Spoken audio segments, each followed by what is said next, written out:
Now, how do you say this name? Luocha? Luocha? Luocha? Luocha? Halucha. So my dude's Valkyrja, and today we're going to be going into a unit I'm really excited for, Luocha's kit. I think I'm saying his name right, Luocha, whatever. Hopefully I say his name right. But basically I'm going to be going into his kit because I think he is going to be a very good unit to pull. And I know a lot of people are looking forward to skipping him simply because he's not damaged. And a lot of people don't want to summon on anything other than damage right now, which I get. There's a very limited options in damage. You need damage for every element. Damage is incredibly important, so if you are missing certain damage, you might want to wait till you have more options. But for anybody that's summoning for Luocha, like I said, hopefully I don't mess his name up a million times in this video, but he seems to be a really good unit to me, and I'm going to go over his kit today and talk about why I think he might be like a perfect healer, why he might be the perfect abundance unit. The perfect unit, basically. So let's go ahead, let's get into his kit. So we're back on Honey Impact today to talk about his kit because I want to go over it because his kit seems insane. He is what I believe could be the perfect healer. Depends on how much the attack scaling to healing actually ends up being in-game once it's put into practice, but it looks really, really good on paper. So we're going to talk about it today. First things first is his skill. We're not going to go over basic attack, anything like that. We're going to put his skill down to level 7 to give it a realistic look, because after level 7 you need weekly boss mats to go ahead and level them up. So realistic look at his skill. After using his skill, immediately restore to target allies HP equal to 54% of Luocha's attack plus 665. Meanwhile, Luocha gains 1 stack of Abyss Flower. This is very key. When any ally's HP percentage becomes equal to or less than 50%, an effect equivalent to his skill will immediately be triggered by Luocha, applied to this ally for 1 time without consuming skill points. Very big. This effect can be triggered again after 2 turns, basically after 2 of Luocha's turns, which is one of the reasons you're going to want to build him with speed, so he can trigger that sub 50% more often. However, it means that it gives him also another stack of Abyss Flower whenever an enemy or an ally goes below 50%. We'll get into why that's important in a second. This is just generally really good. Let's be honest. Passive healing is something we don't have in the game currently, so whenever it comes out, he's going to be amazing. He's going to be insane. Coupled with the fact that he's imaginary, coupled with the fact that he scales off attacks, so his normal attacks, whenever you do them, they end up actually doing damage. He looks phenomenal. Just from the skill alone. Once we get into further stuff, you'll see it just builds upon this. But we get into Cleansing Revival, requires character extension 2. When the skill effect is triggered, removes 1 debuff from a target ally. He has passive cleansing! He has built-in cleansing, just like Natasha, and because it activates passively whenever a character is sub 50%, it means he's not only going to heal, he's going to cleanse passively off turn. Meaning whenever it's not his turn, he can immediately cleanse an effect if your ally drops below 50%. It's so good! It is so good. Chef's kiss, beautiful. Next we get into his ultimate. Removes 1 buff from all enemies and deals imaginary damage equal to 240% of his attack. We have this at a little high. Let's look it down. Let's put it down to 7 where it belongs. 170% of his attack to all enemies. So basically somewhere around like Clara's skill damage to all enemies.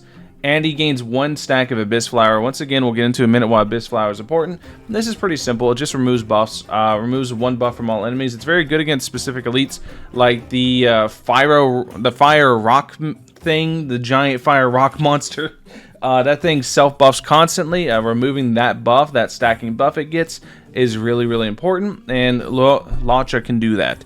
He is insane. He can remove the buff, remove all buffs from all enemies, and ends up becoming really good. His ultimate's just kind of another +1. I don't think it's anything crazy to write home about, but his skill, like I said, is chef's kiss. Anyways, let's get into his passive. Cycle of Life. Talent, Restore.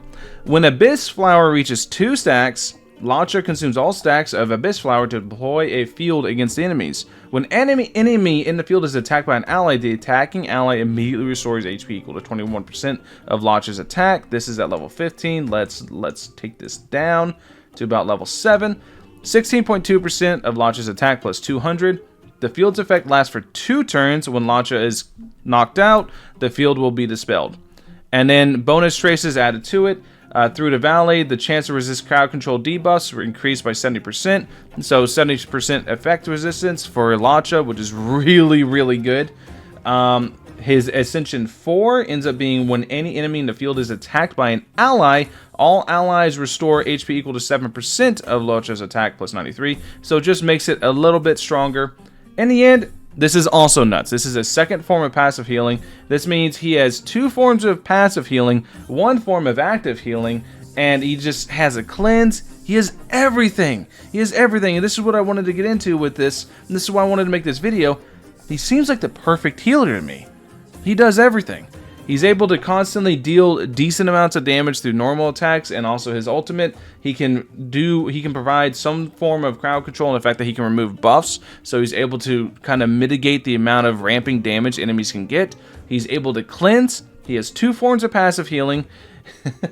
He has automatic healing whenever you're sub 50%, and he has really good active healing as well, where if you don't want to consume skill points, you don't have to. If you can direct the aggro, like on Clara, direct the aggro to one character, get them sub 50%, let him just pop his little heal and cleanse at the exact same time. And then once you get that going, you can also passively heal through Abyss Flower.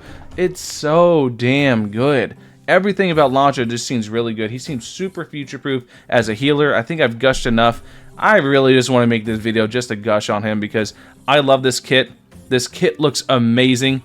This thing, I love this thing. This thing looks amazing. This kit looks phenomenal.